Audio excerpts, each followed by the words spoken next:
Bueno, siguen sin operaciones, sin cirugías en el Instituto de Previsión Social, a pesar del preacuerdo que ya existe entre los anestesistas y el IPS. Bueno, ¿cuáles son las novedades en torno al tema? Waldir Domínguez se encuentra precisamente en el centro de la información en torno a qué va a pasar, sobre todo con los asegurados. Waldir, adelante.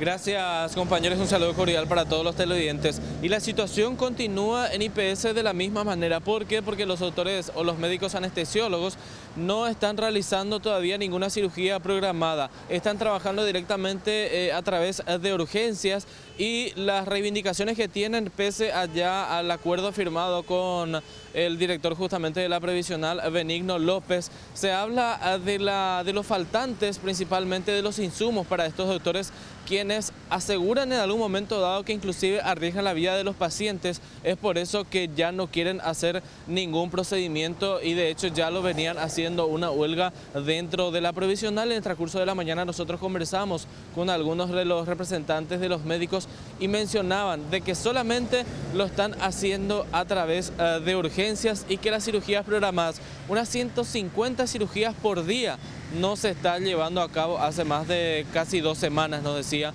una de las profesionales médicas que nos estuvo hablando en el Instituto de Previsión Social, a quien escuchamos a continuación y cuál es la postura que están teniendo sobre esta situación, compañeros.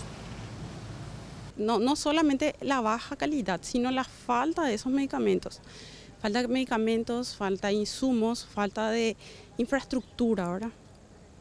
Insumos, infraestructura, me estás hablando directamente de que no hay luego esos medicamentos que tienen que usar ustedes. Sí, en algunos casos había falta absoluta. Nuestro jefe de servicio tenía que verse la maravilla tenía que ser para poder conseguirnos ya, ¿verdad? Porque la institución o el sistema no le proveía lo básico que requeríamos para la seguridad del paciente, ¿verdad?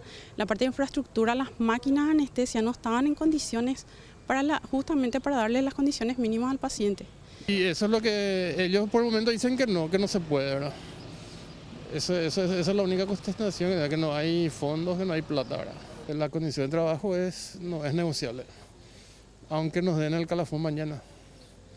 Y las gratificaciones también. ¿Va a continuar obviamente entonces con esto si mientras tanto? Y sí, está el proceso de arreglo, ¿verdad? Ellos están tomando las medidas, arreglando quirófanos.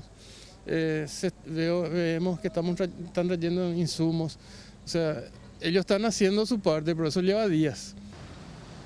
Y esto va a continuar así, si bien mencionaban el acuerdo en el que llegaron justamente en que la Previsional va a ir refaccionando paulatinamente la institución, o por lo menos algunos sectores de donde sí se necesita, por ejemplo el quirófano, lo mencionaba uno de los profesionales médicos, y por supuesto ellos quieren que se ponga todo en condición y también los insumos a que se traigan insumos de calidad, nos hablaba el profesional. Mientras eso no exista en el Instituto de Previsión Social, aquellas personas que programaron su cirugía o que tienen alguna intervención quirúrgica ya en estas fechas no se estará realizando, solamente se hace por urgencias, lo decía. Son aproximadamente 150 cirugías al día que ya directamente van por los 750 cirugías programadas que hasta este momento no se está realizando, lo decía el doctor Robert Siaca, que es un representante también de este sector.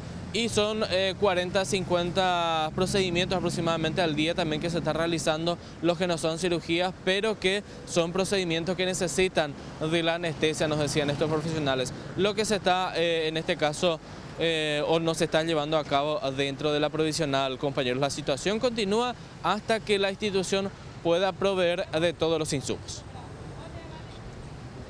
Muchas gracias, Waldir Domínguez.